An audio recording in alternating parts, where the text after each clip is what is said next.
Assalamualaikum warahmatullahi wabarakatuh. Selamat pagi teman-teman semua. Bertemu kembali di channel kita Mas Tio KDR.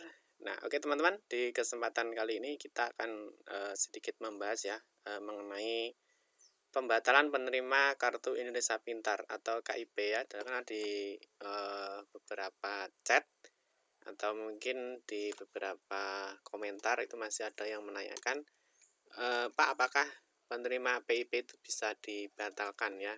Nah, ini jawabannya bisa, tetapi dengan beberapa syarat ya. Jadi ada beberapa syarat dan ketentuan siapa saja sih yang bisa dibatalkan sebagai penerima KIP.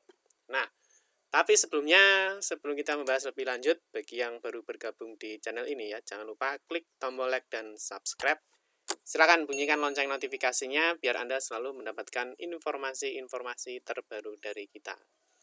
Nah, oke teman-teman, sebelumnya saya ucapkan terima kasih ya yang sudah subscribe, sudah like, sudah komentar di video-video kita. Semoga kita semakin semangat lagi dalam membuat konten-konten informasi khususnya seputar dunia pendidikan. Nah, oke teman-teman, langsung saja apa saja yang bisa membatalkan ya sebagai penerima Kartu Indonesia Pintar atau KIP. Nah, kita lihat saja dari sini teman-teman ya, kita merujuk dari Persekjen nomor 8 tahun 2020 tentang petunjuk pelaksanaan program Indonesia Pintar ya. Nanti bisa dicek teman-teman di Persekjennya. Ya, nanti ada 6 kriteria atau ada 6 jenis ya penerima KIP yang dapat dibatalkan. Nah, ini jika memenuhi ketentuan. Ya, mungkin bagi teman-teman yang masih bertanya apakah penerima KIP itu bisa dibatalkan, itu jawabannya bisa, tapi dengan memenuhi beberapa syarat ya. Ini ya, jika KIP itu dibatalkan, maka ada nomor poin 1, yaitu apabila meninggal dunia. Ya, apabila siswa itu meninggal dunia, maka KIP itu bisa dibatalkan. Jadi nanti untuk uangnya dikembalikan ke pusat ya, jadi ke kementerian lagi. Nah, untuk nomor 2 ya, KIP itu bisa dibatalkan jika putus sekolah ya, artinya putus sekolah atau tidak melanjutkan pendidikan. Nah, ini juga bisa dikembalikan. Nah, tetapi ketika siswa itu pindah sekolah, ini berbeda ya. Ketika siswa itu pindah sekolah, itu maka KIP-nya tetap masih bisa mendapatkan. Artinya tidak perlu dibatalkan. Ya. Tapi kalau putus sekolah atau tidak melanjutkan pendidikan, itu artinya KIP-nya bisa dibatalkan. Nah, di poin 3, tidak diketahui keberadaannya. Ya, mungkin siswanya hilang ya, atau mungkin pindah ke luar Jawa atau ke luar pulau atau kemana, sehingga siswa tersebut itu tidak diketahui keberadaannya. Ya, mungkin nanti untuk pengambilan dana itu tidak bisa. Karena apa? Karena terkendala siswanya yang tidak ada diketemukan keberadaannya ya, itu juga merupakan syarat-syarat yang bisa dibatalkannya penerima KIP. Nah, yang nomor 4 ini adalah menolak menerima KIP. Nah, ini menolak menerima KIP ini juga kemungkinan ya, siswa itu mungkin dia merasa sudah mampu atau tidak perlu mendapatkan bantuan dari KIP. Ya, ini juga bisa. Nanti teknisnya nomor 4 ini nanti ada di Dapodik ya teman-teman. Nanti di Dapodiknya bisa dipilih menolak menerima KIP ya. Tapi dengan catatan bahwa siswa tersebut memang benar-benar menolak ya. Nanti harus mengetahui orang tuanya ya. Selanjutnya di poin 5, yaitu tidak lagi memenuhi ketentuan prioritas sasaran sebagai penerima PIP di Dasmen ya. Nomor 5 ini kemungkinan ya, jadi siswa itu atau mungkin orang tuanya yang mungkin yang kemarin ya, jadi mungkin kategorinya sebagai penerima KIP, tapi mungkin ada perubahan status ya, mungkin dia secara ekonomi sudah mapan ya, sehingga dia sudah tidak lagi sebagai prioritas penerima PIP.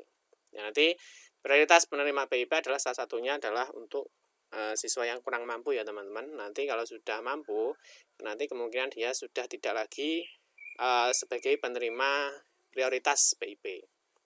Ya, biasanya yang poin nomor 5 ini ya, biasanya yang sangat banyak sekali ditanyakan ya teman-teman. Karena apa? Karena mungkin sekarang dia sebagai prioritas penerima PIP ya, tapi mungkin ketika 1 tahun kemudian ternyata dia sudah bukan lagi sebagai penerima prioritas PIP. Nah, mungkin di tahun ini, tahun sebelumnya dia mendapatkan PIP, tapi tahun depannya dia belum tentu mendapatkan PIP. Ya, dikarenakan apa? Ya, kemungkinan ini nomor 5. Ya, tidak lagi memenuhi ketentuan prioritas sebagai sasaran penerima PIP. Ya, jadi bisa dipahami ya.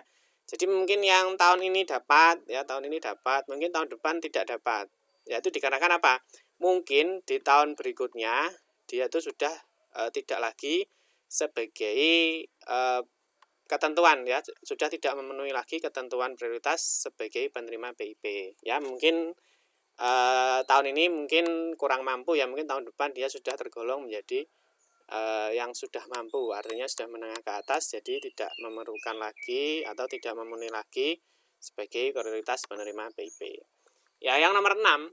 Yang nomor 6 ini tercatat sebagai data ganda penerima KIP. Nah, ini mungkin datanya ganda ini juga bisa ya teman-teman. Ya, mungkin sebagai kasus mungkin di sekolah A dia mutasi ke sekolah B. Nah, ternyata di sekolah A ternyata datanya ada, di sekolah B juga ada. Jadi satu siswa itu menerima dua KIP ya, penerima bantuan.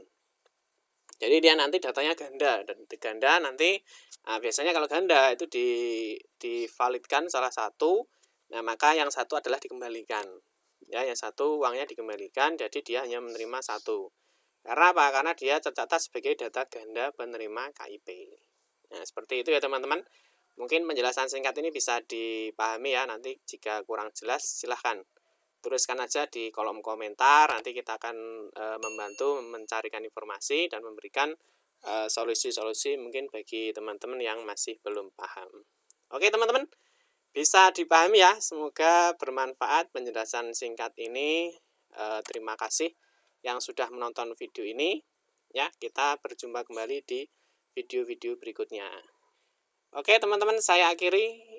Mohon maaf jika ada salah-salah kata dalam memberikan informasi dan penjelasan. Kita berjumpa kembali di video-video berikutnya. Terima kasih, saya akhiri. Wassalamualaikum warahmatullahi wabarakatuh.